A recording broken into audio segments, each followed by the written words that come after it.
가축의 치명적인 대가, 세균이 준 사악한 선물, 무기류, 기술, 정치 조직 등 우월성만으로 유럽인들이 비유럽인들을 정복할 수 있었던 것은 아니다 라고 얘기를 합니다.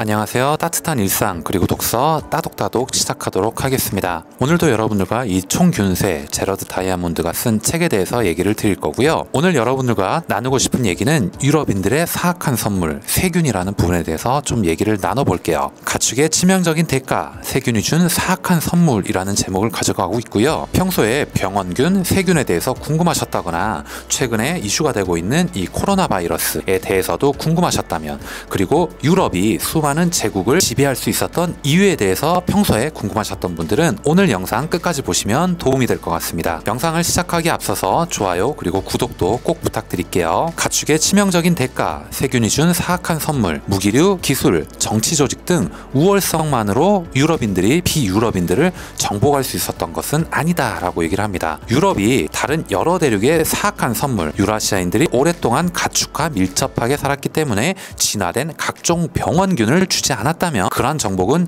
이루지 못했을 것이다 라고 이 책에서 얘기를 하고 있습니다. 먼저 우리는 이 대중적인 감염병, 질병에 대해서 알아볼 필요가 있겠네요. 동물에게서 비롯된 인간의 질병이라는 크나큰 주제를 제시하고 있고요. 성인들도 그렇지만 특히 어린이들은요, 애완동물에게서 많이 전염된다 라고 표현을 합니다. 인류의 근대사에서 주요 사망 원인이었던 천연두, 인플루엔자, 결핵, 말라리아, 페스트, 홍역, 콜레라 같은 이런 여러 질병들이 동물의 질병에서 진화된 전염병들이다 라고 표현합니다. 질병은 인간을 죽게 하는 가장 큰 요인인데요, 역사를 변화시키는 결정적 요인이기도 하다라고 얘기를 합니다. 제2차 세계대전에서 전시에서 사망한 사람들 중에서는요, 전투 중 부상으로 죽은 사람보다 전쟁으로 발생한 이 세균에 희생된 사람이 더 많았다라고 얘기를 합니다. 역사나 전쟁에 관심 많으셨던 분들은 이 내용은 이미 알고 있으셨을 수도 있겠네요. 세균도 자연 선택의 산물이었을까? 라는 물음에 대해서 한번 얘기를 나눠볼게요. 역사에서 병원균이 맡았던 역할을 보여주는 가장 무시무시한 사례는 뭐냐면 바로 1492년에 콜럼버스 항해와 함께 시작되었던 유럽인들의 남북 아메리카 정복이었다라고 얘기를 하네요. 스페인의 잔혹한 정복자들에게 희생된 아메리카 원주민들도 많았지만요, 그보다는 스페인의 잔혹한 세균에 희생된 원주민들이 훨씬 더 많았다라고 얘기를 합니다. 의문이 있겠죠. 남북 아메리카와 유럽 사이의 세균 교환은 왜 이렇게 불평등했을까? 스페인의 세균이 그랬던 것처럼 아메리카 원주민들의 질병도 있었을 텐데 스페인의 침략자들을 마구 죽이고 유럽으로 전파되어 유럽 인구의 95%를 쓰러뜨릴 수는 없었을까? 라는 의문이 생길 수 있겠죠. 오늘날 인류의 건강에서 가장 중요한 몇 가지 쟁점 뒤에는 동물에게서 얻는 인간 질병의 문제가 도사리고 있다라고 얘기를 합니다. 가령 폭발적으로 번지고 있는 인간 질병에는요, 이 에이즈라는 게 있는데 아프리카의 야생 원숭이가 지니고 있던 바이러스가 진화한 것으로 보인다라고 얘기를 합니다. 그럼 어째서 일부 세균들은 우리를 병들게 하도록 진화되었는가 라는 거에 대해서 우리는 고찰해 볼 필요성이 있겠네요. 설사를 일으키는 등 온갖 기상천외한 방법으로 우리를 병들게 함으로써 세균들의 진화 측면에서 얻게 되는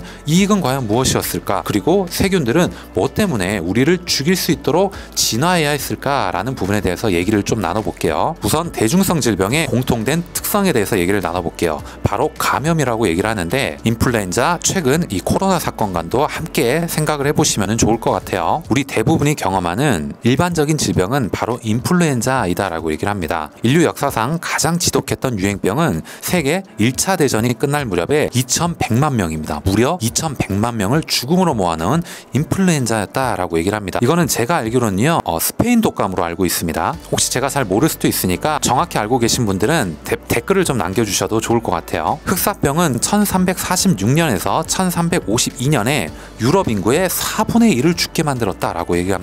이 병으로 인한 사망률이 무려 70%에 달했다라고 얘기를 합니다. 지금 이 시국에 퍼지고 있는 바이러스 전염병을 보면 사망률은 그다지 높지 않다라는 뉴스 기사를 여러분들 계속 보셨을 텐데, 흑사병 페스트는 사망률이 70%라고 한다면요, 걸리면 10명 중에 7명은 그냥 다 죽었다라는 겁니다. 이따금씩 유행병으로 찾아오는 전염병들은 몇 가지 공통된 특징이 있는데요. 첫째, 이 질병들은 감염된 환자 한 사람으로부터 그 부근의 건강한 사람들에게로 비교적 신속하고 효율적으로 전파되어 가지고요, 단기간에 전체 인구가 질병에 노출된다라고 얘기를 합니다. 이 부분은 지금이랑 똑같죠. 둘째 특징은 급성병이므로 단기간에 죽거나 완치된다라고 얘기를 합니다. 이것도 현재랑 똑같네요. 셋째 특징은 운 좋게 회복되는 사람들에게는 항체가 형성되어 면역성이 생기므로 그때부터 꽤 오랫동안, 경우에 따라서는 평생 동안 그 질병이 재발하지 않는다라고 얘기를 합니다.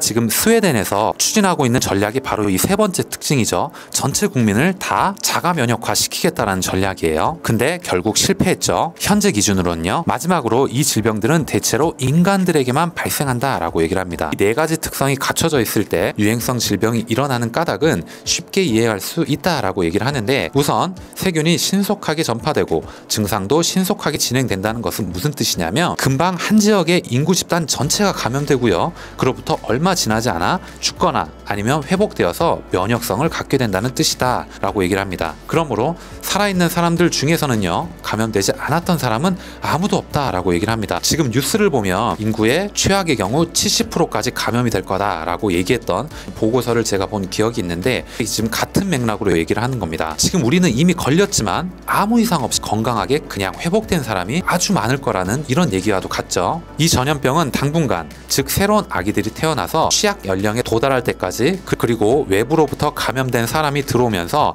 다시 유행하기 시작할 때까지 자취를 감춘다라고 얘기를 합니다. 결론적으로 말씀드리면요, 이 전염병들은 인구가 충분히 많고 밀집되어 있어야만 지속될 수 있다라고 얘기를 합니다. 즉 감염시킬 새로운 아이들이 적당한 시기에 충분히 확보되지 않으면 소멸하고 마는 것이다 라고 마무리를 짓고 있네요. 지금 수많은 도시들, 일본도 마찬가지고 유럽도 마찬가지고요, 미국의 뉴욕도 폐쇄한 이유가 바로 인간이 많이 밀집되어 있기 때문입니다. 전염병이 펴지기 가장 좋은 환경을 제공한다라는 것이죠. 오늘 내용은 여기까지 하겠습니다. 오늘은 유럽이 준 최악의 선물 세균이라는 부분에 대해서 얘기를 좀 나눠봤고요. 현재 시국과 관련해가지고 이 전염병의 특징들을 함께 얘기해보면서 공통점을 좀 찾아봤습니다. 그러니까 향후에 이 전염병들이 어떻게 흘러가는지 역사적으로 이러했기 때문에 우리도 현재 이런 모습으로 흘러갈 수 있다라는 걸 좀 저는 추측해 볼 수가 있었는데, 아무쪼록 마무리가 잘 되었으면 좋겠고요. 이 전염병의 파급력, 위험도는 굉장히 심하다, 굉장히 파괴적이다 라는 부분도 저는 느낄 수가 있었습니다. 에디슨이 과연 처음에 전구를 발명한 것이 맞을까? 라이트 형제가 과연 비행기를 발명한 것이 맞을까?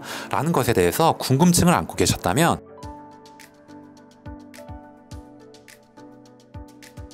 안녕하세요. 따뜻한 일상 그리고 독서 따독따독 시작하도록 하겠습니다. 오늘도 여러분들과 제러드 다이아몬드가 쓴 총균쇠라는 책에 대해서 얘기를 나눠볼 거고요. 여러분들 그 수많은 현대 발명품들을 보다 보면 이걸 과연 필요해서 만들었을까? 라는 물음에 대해서 당연하지, 필요하니까 만들었겠지 라고 생각하는 분들이 많으실 텐데, 이 책에서는 그것을 완전히 반박하고 있습니다. 그냥 어쩌다 보니 만들어진 것이다 라는 얘기고요. 상업적으로 마케팅을 해서 우리가 필요하게끔 만들었다라는 주장까지도 여기서 얘기를 하고 있습니다. 그리고 두 번째 의문점 중에 과연 전구를 만든 사람은 에디슨이 맞을까? 라는 물음에 대해서도 궁금해하실 분들이 있으실 텐데, 저 또한 이 책을 읽으면서 좀 재밌게 읽었던 부분인데, 평소에 발명의 역사, 과학의 역사에 대해서 궁금해하셨다거나 에디슨이 과연 처음에 전구를 발명한 것이 맞을까? 라이트 형제가 과연 비행기를 발명한 것이 맞을까? 라는 것에 대해서 궁금증을 안고 계셨다면 오늘 영상 끝까지 보시면 도움이 될 것 같습니다. 영상을 시작하기에 앞서서 좋아요 그리고 구독도 꼭 부탁드릴게요. 필요는 발명의 어머니라는 제목으로 가져가고 있습니다. 발명은 한 사회가 아직 충족되지 못한 어떤 필요를 느낄 때, 즉 어떤 기술이 불만스럽거나 부족하다는 인식이 만연돼 있을 때 이루어진다는 것입니다. 발명가 지망생들은 금전이나 명성에 대한 기대감으로 동기부여를 받고요. 이 같은 필요를 감지하기도 하고 거기에 부응하려고 노력합니다. 사실 이처럼 필요가 발명의 어머니라고 보는 이 상식적인 견해를 뒷받침하는 발명품은 제법 많다라고 먼저 지금 제시를 하고 있는 거예요. 제2차 세계대전이 한창이던 1942년에는요, 미국 정부가 나치 독일보다 먼저 원자폭탄을 만드는 데 필요한 기술을 발명하겠다는 분명한 목표를 세우고요, 맨하탄 프로젝트를 기획했다라고 얘기를 하네요. 오늘날로 치면요, 200억 달러가 넘는 거금을 들여서 3년 만에 성공을 거두었다라고 얘기를 하니까 이거는 단기간에 굉장한 성공을 거둔 것 중에 하나네요. 미국 남부에서 재배한 목화를 다듬는 고된수 작업을 대신하기 위해 가지고요, 1794년 엘리 휘트니가 발명한 도면기, 그러니까 면화의 씨를 빼거나 솜을 트는 기계라고 얘기를 합니다. 그리고 영국의 탄광에서 배수 문제, 그러니까 물을 빼내는 문제를 해결하기 위해서 1769년에 제임스 와트가 발명한 증기기관이 있다라고 얘기를 합니다. 여러분들 증기기관이라고 하면 보통 기차라고 생각만 하고 있잖아요. 근데 시작은 탄광에서 물을 빼기 위한 것, 배수 문제를 해결하기 위한 것이라고 얘기를 하고 있습니다. 그러나 사실 수많은 발명품 또는 대부분의 발명품은 호기심에 사로잡히거나 이것저것 주물럭거리는 일을 좋아하는 사람들이 개발했던 것이고요. 그들이 염두에 둔 제품에 대한 수요 따위는 처음부터 있지도 않았다라고 얘기를 합니다. 일단 어떤 물건이 발명되면요, 그때부터 이 발명자는 그것의 용도를 짜내야 했다라고 얘기를 합니다. 사람들이 쓰게끔 만들어야 했다라는 것이죠. 토머스 에디슨의 축음기는 좋은 예라고 할 수 있는데요. 1877년에 에디슨이 최초의 축음기를 만들었을 때 그는 이 발명품 10가지 용도를 제시하는 글을 먼저 써가지고 본인이 스스로 발표를 했다라고 얘기를 합니다. 거기에는 죽어가는 사람이 마지막 말을 보존하는 일, 시각장애자들이 들을 수 있도록 책을 녹음하는 일, 시간을 알려주는 일, 철자법을 가르치는 일 등이 포함되어 있었다라고 얘기를 합니다. 그러니까 여러분들 지금 축음기나 음향기기라고 하면요, 보통 음악을 듣는데 많이 활용을 하시잖아요. 근데 이 음악을 재생하는 일은 에디슨이 제시한 우선순위에서 상위권에 들지도 못했다라고 얘기를 합니다. 기업가들이 축음기를 이용해서 동전을 넣으면 대중음악이 흘러나오는 이 주크박스 있잖아요. 미국 영화 보면은 술집이나 펍에 설치되어 있는 기계들을 이렇게 보실 수 있을 텐데 그걸 얘기를 하는 겁니다. 이런 걸 만들었을 때 에디슨은 자기 발명품이 사무용품이라는 중요한 용도를 벗어나서 그렇게 전락하는 것에 반대했다라고 표현을 합니다. 이렇게 축음기라는 게 음악을 재생하기 위한 많은 용도로 사용될지는 본인은 상상도 못하고 그냥 만들었다는 겁니다. 시간이 흐르다 보니까 이 용도로 그냥 필요에 의해서 발전을 해나간 것이죠. 자동차 역시도요, 오늘날에는 그 용도가 명백해 보이는 발명품이지만 이것은 그 어떤 수요에 따라 발명된 것이 아니다라고 얘기를 합니다. 니콜라우스 오토가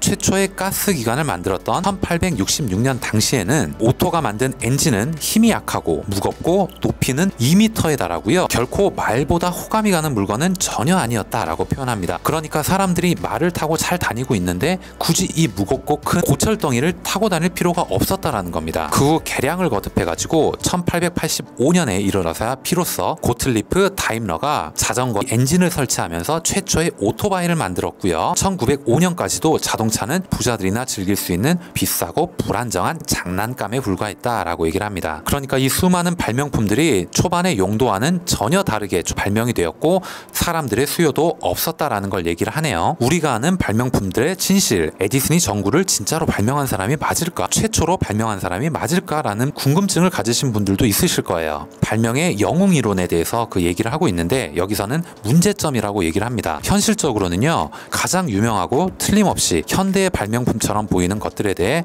X가 Y를 발명했다는 이 뻔뻔한 주장 뒤에는 그보다 앞서 만들어졌는데도 무관심 속에 잊혀진 전 단계의 형태가 숨어있는 경우가 많았다라고 얘기를 합니다. 우리는 이 제임스 와트라는 사람의 예를 들어볼게요. 1769년에 증기기관을 발명했다는 말을 흔히 듣죠. 그는 주전자 주둥이에서 김이 솟아오르는 걸 보고요, 영감을 얻었다고 합니다. 그러나 이 멋진 이야기는 불행히도 허구고요. 실제로 와트가 그런 증기기관을 만들 아이디어를 얻게 된 건 뭐냐면 토머스 뉴커먼이라는 사람이 있는데 이 사람의 증기기관을 고치던 중이었다라고 얘기합니다. 이미 증기기관은 토머스 뉴커먼에 의해서 만들어져 있었다라는 것이죠. 이미 57년 전에 발명한 증기기관이었고요. 와트가 수리 작업을 하던 것일 뿐이었습니다. 그 당시에는 이미 영국에 100대 이상 이 기계가 제조된 시점이었고요. 그럼 더 올라가 볼까요? 뉴커먼의 증기기관도 실은 영국인 토머스 세이버리라는 사람이 1698년에 특허를 받은 증기기관의 뒤를 이은 것이었고요. 그건 역시 프랑스인 드니 파팽이라는 사람이 있는데 1680년경에 설계한, 그러니까 제작하지는 못했던 증기기관의 뒤를 이은 것이었다라고 얘기를 합니다. 그리고 다시 또 그것보다 네덜란드 과학자 크리스티안 호이 헨스라고 표현하고 있는데 이 사람과 같은 여러 사람의 아이디어가 먼저 있었다라고 표현을 하네요. 에디슨이 1879년 10월 21일 밤에 발명했다는 이 백열전구도요, 실은 1841년에서 1878년에 다른 발명가들이 특허를 얻어 수많은 백열전구를 개량한 것에 불과했다라고 표현을 합니다. 마찬가지로 라이트 형제의 이야기도 한번 드려볼게요. 유인 동력 비행기의 경우에도 그보다 앞선 오토 릴리엔탈의 유인 무동력 글라이더, 세뮤얼 랭글리의 무인동력 비행기가 있다라고 얘기를 하고요. 그만큼 우리가 알고 있는 유명한 발명가들보다 훨씬 더 앞서서 아이디어 짜내고 미리 만들고 있던 사람은 분명히 있었다라는 것입니다. 그렇다고 와트, 에디슨, 라이트 형제, 이 사람들이 기존의 발명품을 크게 개선해서 상업적인 성공을 거두거나 향상시킨 사실을 부정하는 것은 아니다 라고 책에서도 얘기하고 있고요. 그 부분은 저도 공감합니다. 그러나 우리에게 중요한 문제는 뭐냐면 일부 천재 발명가들이 어느 특정한 시대에 특정 장소에서 태어나지 않았다면요, 과연 세계사에서 중대한 변화가 일어났겠느냐라는 점입니다. 대답은 명백합니다. 그런 사람은 아무도 없었다라고 여기서 표현을 합니다. 두루 인정받는 유명한 발명가들에게는 항상 유능한 선후배가 있었고 사회가 그들의 제품을 이용할 수 있는 시기에 발명품을 개량했던 것이다 라고 얘기를 합니다. 오늘 얘기는 여기까지 하겠습니다. 여러분들이 알고 있는 수많은 이 발명품들, 최초 발명가들의 이야기에 대해서 얘기를 드려봤고요.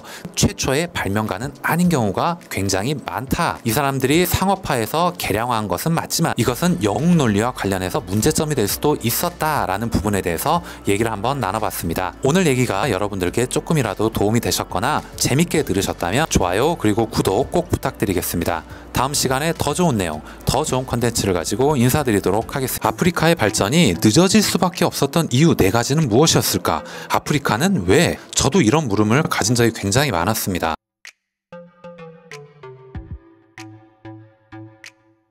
안녕하세요. 따뜻한 일상 그리고 독서 따독따독 시작하도록 하겠습니다. 오늘은 여러분들과 이 제러드 다이아몬드의 총균세라는 책의 아프리카에 대한 부분에 대해서 얘기를 나눠볼 건데요. 이 흑인들이 유독 많이 살고 수많은 야생동물이 뛰어다니는 이 아프리카는 왜 발전하지 못했을까? 왜 아프리카는 현재 이 모습밖에 유지할 수 없을까? 라는 이유에 대해서 저도 궁금한 적이 많았는데 여기서 그 이유를 4가지를 제시를 하고 있습니다. 평소에 아프리카의 생태계에 대해서, 아프리카의 발전 과정에 대해서, 역사를 궁금해하셨다면 오늘 영상 끝까지 보시면 재밌을 것 같습니다. 영상을 시작하기에 앞서서 좋아요 그리고 구독도 꼭 부탁드릴게요. 아프리카의 발전이 늦어질 수밖에 없었던 이유 4가지는 무엇이었을까? 아프리카는 왜? 저도 이런 물음을 가진 적이 굉장히 많았습니다. 아프리카는 저에게 있어서 동물의 왕국이나 다큐멘터리에서 보여지는 수많은 흑인들이 있고 원시부족이 있고 야생동물이 뛰어다니는 들판과 초원이 있는 이런 나라로밖에 제 머릿속엔 떠오르지 않거든요. 어째서 유럽인들이 사하라 이남 아프리카를 식민지로 만들게 되었을까? 아프리카는 수백만 년 전에 걸친 인류 진화의 유일한 요람이었으며 해부학적 현생 인류인 호모사피엔스의 고향이었는데도 말이죠. 이처럼 아프리카는 다른 대륙보다 훨씬 일찍 출발했다는 이점을 갖고 있었을 뿐만 아니라 기후와 생식지도 매우 다양하고 인종도 가장 다양하다는 이점들을 두루 갖췄다. 어느 외계인이 10,000년 전에 지구를 방문했다면요, 나중에 사하라 이남 아프리카에는 제국이 형성될 것이며 유럽의 국가들은 그 속국이 될 것이라고 예상했을 것이다. 이렇게 표현할 만큼 아프리카는 굉장히 역사가 깊고 장점이 많은 대륙 중에 하나다라는 표현을 하고 있습니다. 그런데도 불구하고 아프리카는 왜 현재 이 모습일까? 역사적으로 기술, 문자, 정치는 모두 식량 생산의 발전에서 비롯됐다라고 얘기를 합니다. 그러나 사하라 이남의 이 아프리카에서는 유라시아에 비해 식량 생산이 늦어졌다라고 얘기를 하는데 그 까닭은 뭐냐면 축화, 작물화 할 만한 토종 동식물이 적었고요. 토착적인 식량 생산에 알맞은 지역이 훨씬 좁았으며 남북의 이 축, 그러니까 우리가 대륙의 축을 얘기할 때 동서축으로 돼 있냐, 유라시아처럼 동서축이냐 아니면 남북축이냐라고 얘기를 하는 게 있습니다. 이 축 때문에 식량 생산 그리고 발명품의 전파가 지연되었기 때문입니다 라고 얘기를 하고 있어요. 첫 번째 이유는 우선 가축들을 살펴보면 이미 확인했듯이 사하라 이남 아프리카의 가축들은요, 몇 종을 제외하면 모두 유라시아에서 들어온 것들이었습니다. 아프리카야말로 대형 야생 포유류의 대륙이라는 점을 감안할 때 이 같은 사실은 일견 놀라울 수 있다라고 얘기를 합니다. 그러나 야생동물이 가축화되기 위해서는 충분히 온순해야 하는 그런 특징이 필요하고요. 사람에게 복종을 잘해야 되고요. 먹이가 저렴해야 되고요. 질병에 면역성이 있어야 하고요. 성장이 빨라야 하고요. 감금 상태에서도 번식을 잘해야 됩니다. 이 같은 모든 실험을 통과한 야생동물은 전 세계를 통틀어 얼마 안 된다라고 얘기를 합니다. 제 기억으로는 약 14가지 종이라고 얘기를 하는데 유라시아 원산의 소, 양, 염소, 말, 돼지 등도 그 속에 포함된다라고 얘기를 합니다. 반면에 그와 비슷한 아프리카 동물들이 있잖아요. 아프리카 들소, 얼룩말, 강돼지, 코뿔소, 하마 등은요, 현대에 들어와서도 끝내 가축화하지 못한 종 중에 하나다라고 얘기를 합니다. 그러니까 가축화하기 어려운 동물만 살고 있다라고 얘기를 하는 겁니다. 아프리카 대륙은 원래부터 이런 대륙이었다라는 거예요. 만약 아프리카의 코뿔소나 하마를 가축화해서 타고 다닐 수 있었다면요, 군대의 식량으로 쓸 뿐만이 아니고 유럽의 기마병들을 박살내는 막강한 기병대를 편성할 수 있었을 것이다 라고 얘기를 합니다. 그러나 그런 일은 일어나지 않았습니다. 두 번째 요인은 식물 문제라고 얘기를 합니다. 유라시아에서 재배되는 농작물에 비하면 종류가 훨씬 적었다라고 얘기를 합니다. 이것도 아프리카에서 그 종족이나 원시민들이 그렇게 선택한 게 아니고요. 원래부터 그런 땅이었던 겁니다. 애당초 작물화할 만한 야생 재료가 제한되어 있었기 때문에 동식물의 가축화, 작물화에 있어서는 아프리카보다 유라시아가 먼저 출발했고 훨씬 다양했다라고 얘기를 합니다. 세 번째 요인은 아프리카의 면적이 유라시아의 절반 정도에 불과하다는 점입니다. 오늘날 유라시아가 40억 인구에 비해 아프리카 전체 인구는 7억도 안 된다라고 얘기를 합니다. 다른 요소들이 모두 동등하다라고 가정을 하더라도요, 면적이 넓고 인구가 많으면 그만큼 서로 경쟁하는 사회수가 많아지고 발명품도 많이 만들어지고요, 더 빨리 발전하게 된다라고 책에서는 주장을 하네요. 네 번째 요인은 두 대륙의 주요 축 방향이 다르다라는 겁니다. 유라시아의 주요 축은 동서 방향입니다. 동에서 서로 움직일 수 있게 길게 펼쳐져 있어요. 근데 아프리카의 주요 축은 아메리카 대륙처럼 남북 방향이다라고 얘기를 합니다. 남북 축에 따라 움직이다 보면요, 기후, 생식지, 강우량, 낮의 길이, 농작물과 가축의 질병 등이 크게 달라지기 때문에 전파가 훨씬 더 어렵다라는 겁니다. 그러므로 아프리카의 어느 한 지역에서 가축화, 작물화되었다거나 외부로부터 받아들인 가축 및 농작물이 다른 지역으로 이렇게 이동하는 데는 어려움이 훨씬 많았다는 것이죠. 그와 대조적으로 유라시아에서 보면 서로 수천 킬로미터나 떨어져 있는 사회들일지라도 동일한 위도상에 있어서 그 기후와 낮의 길이가 비슷하기만 하면 농작물들이나 가축을 쉽게 주고받고 교환할 수 있었다라고 얘기를 합니다. 이 부분은 여러분들 충분히 공감이 되시죠? 오늘 내용은 여기까지 하겠습니다. 아프리카는 왜 현재 이 모습을 유지할 수밖에 없었는가? 아프리카는 왜 유라시아 대륙보다 더 발전하지 못했을까? 많은 장점들이 있는데도 불구하고 말이죠. 유럽이 아프리카를 식민지로 삼을 수 있었던 까닭은 백인 인종 차별주의자들이 생각하는 것처럼 유럽인과 아프리카인의 차이 때문이 아니라는 겁니다. 그것은 지리적, 생물지리학적 우연, 특히 두 대륙의 면적, 축의 방향, 야생 동식물의 종류 때문이었다라고 얘기를 합니다. 다시 말해서 아프리카와 유럽의 역사적 궤적이 달라진 것은 궁극적으로 부동산의 차이에서 비롯된 것이었다라고 얘기를 하면서 정리를 할 수가 있겠네요. 중국은 수천 년이나 앞서갔으면서도 어째서 뒤늦게 출발한 유럽에 추월당하고 말았을까?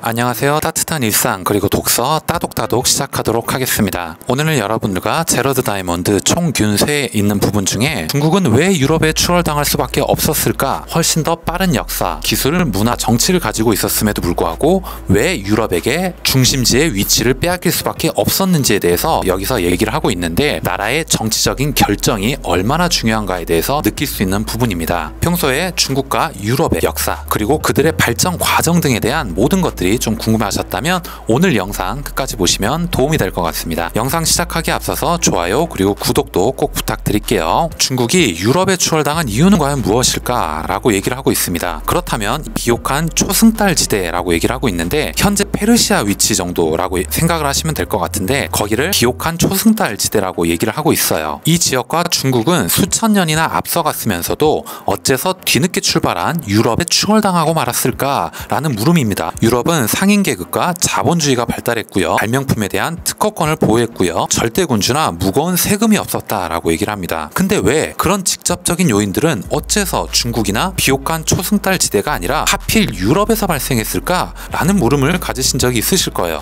저 또한 이 부분에 대해서 평소에 좀 궁금했고, 왜 유럽이 현재 그렇게 잘 사는 나라가 되었고 문화적으로 관광적으로 빛나는 역사를 가질 수 있었는지에 대해서 여행을 갈 때마다 궁금했었거든요. 그 부분에 대해서 오늘 내용을 공유 드려볼게요. BC 4000년에서 3000년경에 비옥한 초승달 지대에서 힘의 중심이 바빌로니아, 페르시아 등의 제국들 사이를 번갈아 이동하면서 줄곧 비옥한 초승달 이 지대에 머물러 있었다라고 얘기를 하네요. 그러니까 이때 당시에는 이 지대가 가장 발전된 지역이었던 거죠. 그러다가 BC 4세기 말에 알렉산더 대왕 치하의 그리스인들이 그리스로부터 동쪽으로 인도까지 정복하면서 드디어 힘의 중심이 서쪽으로 이동할 수 있는 사건이 발생이 된 게 하나가 있었고요. 그리고 BC 2세기에 로마가 그리스를 정복하면서 다시 힘의 중심은 서쪽으로 더 이동했다라고 얘기를 합니다. 이 두 가지 사건이 있기도 했지만 또 다른 걸 얘기를 하고 있는 겁니다. 지금 보면요, 비옥한 초승달 지대에 속했던 많은 지역이 지금은 사막, 반사막, 스텝이라는 형식으로 변했거나 토양이 심하게 침식되거나 염분이 너무 많거나 해서 농업에 부적합한 땅이 돼버렸다라고 얘기를 합니다. 다만 오늘날 이 일대의 일부 국가들은 석유라는 유일한 자원을 바탕으로 해서 일시적인 부를 누리고 있다라고 얘기를 합니다. 고대에는 그리스를 포함한 지중해 동부 일대와 비옥한 초승달지대의 많은 지역이 숲으로 덮여 있었는데요. 이곳의 숲은 농업을 하기 위해서 개간하고 건축용 목재를 구하기 위해서 벌채하고 땔감으로 쓰고요. 태우는 바람에 사라지고 말았다라고 얘기를 하네요. 더구나 이 일대는 강우량이 적답니다. 강우량에 비례해서 생산성이 낮은 편이었고 따라서 식물이 자라는 속도가 파괴 속도를 따라가지 못했다라고 얘기를 합니다. 그들은 자원의 기반을 스스로 파괴하는 생태적인 자살을 저질렀던 것이다 라고 표현을 하네요. 북유럽과 서유럽이 그러한 운명을 피할 수 있었던 것은 그 지역 사람들이 더 현명했기 때문이 아니었습니다. 다만 그들은 더 강인한 환경, 즉 강우량이 더 많아서 식물을 더 빨리 재성장할 수 있는 곳에서 사는 행운을 타고났다라고 얘기를 하는 것이죠. 그러니까 부동산의 힘이 컸다라는 것입니다. 바로 이것이 유럽보다 훨씬 앞서가던 비옥한 초승달지대가 추월당하게 된 과정이다라고 얘기를 합니다. 이 비옥한 초승달지대를 기준으로 해가지고 동쪽으로는 중국이 있는 거고요. 서쪽으로는 유럽이 있는 겁니다. 그러면 중국의 경우를 더 자세히 한번 살펴볼게요. 중국은 어쩌다가 기술의 선도자 위치를 유럽에 추월당했을까요? 중국이 원래 많은 이점들을 가지고 있었습니다. 우선 식량 생산이 비옥한 초승달지대와 거의 맞먹을 만큼 일찍 시작됐고요. 해안 지방에서 티베트 고원의 고산지대까지 생태학적으로 다양해서 여러 가지 다양한 농작물, 가축, 기술을 가질 수 있었다는 점을 들 수 있습니다. 광활하고 생산성이 높은 땅을 차지한 덕분에 전 세계에서 가장 많은 인구를 유지할 수 있었고요. 비옥한 초승달지대보다 덜 건조하고요. 생태학적으로 덜 취약한 환경이었다라고 얘기를 합니다. 이상과 같은 이 이점들이 빠른 출발 덕분에 중세 때 중국은 전 세계의 기술을 선도했습니다. 중국이 처음 발전시킨 중요한 기술에는 주철, 나침반, 화약, 종이, 인쇄술 등에 앞서서 언급했던 수많은 문물이 포함되어 있네요. 중국은 정치적인 힘, 항해술 등에서 세계를 선도했습니다. 15세기 초에는 수백 척의 배로 구성된 보물선 선단들이 파견이 됐는데 그중 가장 큰 배의 경우가 120m에 달했답니다. 엄청나죠? 총 인원도 최대 28,000명에 달했다라고 표현하는데 이것을 콜럼버스의 항해 선단과 비교를 해볼게요. 콜럼버스가 보잘것없는 세 척의 배로 협소한 대서양을 건너 아메리카 동해안에 도달하기까지 수십 년 전에 이미 인도양을 건너 아프리카 동해안까지 진출했던 중국입니다. 그런데 그때부터 유럽이 동아시아를 식민지하기 시작했는데 어째서 중국의 배들은 그 전에 희망봉을 돌아서 유럽을 식민지하지 못했을까요? 이거에 대한 의문을 해결해야 됩니다. 저희는 어째서 중국의 배들은 태평양을 건너 아메리카 서해안으로 진출하지 못했을까? 왜 유럽에게 기술의 선도자 위치를 빼앗겼을까라는 거에 대한 물음입니다. 여기서는 이렇게 정리하고 있네요. 우리는 중국 보물선 선단의 종말에 대해서 하나의 단서를 얻을 수 있었다라고 얘기를 합니다. 세계 어느 곳에서도 일어날 수 있는 전형적인 정치적 착오에 부딪혀 중단되고 말았다라고 얘기를 하네요. 이 이야기를 들어보시면 한 나라의 정치적인 결정과 결단이 얼마나 큰 미래의 모습을 좌우할 수 있는지에 대해서 생각해 볼 수 있으실 겁니다. 그때 당시에 중국 조정의 두 파벌, 그러니까 환관이랑 그 반대파가 있었는데 권력투쟁이 있었다라고 얘기를 합니다. 이 권력투쟁에서 승리한 쪽은 곧 선단 파견을 중단하는 결정을 내렸다라고 얘기를 하고요. 결국에는 조선소마저 해체하고 해양 항해를 금지했다라고 얘기를 합니다. 그러나 중국의 경우에는 한 가지 다른 특징이 또 있습니다. 그러면 이렇게 정치적으로 얘기를 한다라고 해서 모든 사람들이 일사불란하게 그 말을 다 들었을까라고 생각을 한다면 또 의문이 될 수 있었겠죠. 여기서는 그거에 대한 해답을 이렇게 얘기를 하고 있습니다. 그것은 바로 중국 전역이 정치적으로 통일되어 있었다라는 사실이다라고 얘기를 합니다. 총균세는 저에게 정말 즐거움을 많이 주는 책이라고 생각을 합니다. 이 책을 읽지 않았다면 왜 중국이 유럽을 앞서가지 못했는가에 대한 물음에 대해서 해답을 찾을 수 없었을 것 같아요. 굉장히 흥미로운 이야기와 근거를 통해 가지고 공감할 수 있을 만한 이런 얘기가 많이 담겨 있다라고 생각을 하고요. 이 책이 이야기한 것처럼 오늘의 내용을 두 가지로 크게 요약을 해보면요. 첫 번째는 국가 정치인들이 어떤 결단을 내렸느냐에 따라서 미래가 크게 달라진다라는 부분이 있을 거고요. 두 번째는 이 나라가 얼마나 크게 단결되어 있었느냐라는 부분에 대해서 생각해 볼 수 있었습니다. 오늘 영상은 여기까지 하겠습니다. 오늘 여러분들께 드린 이 내용이 조금이라도 도움이 되셨거나 여러분들이 재밌게 보셨다면 좋아요 그리고 구독도 꼭 부탁드리도록 하겠습니다. 다음 시간에 더 좋은 내용, 더 좋은 컨텐츠를 가지고 인사드리도록 하겠습니다. 감사합니다.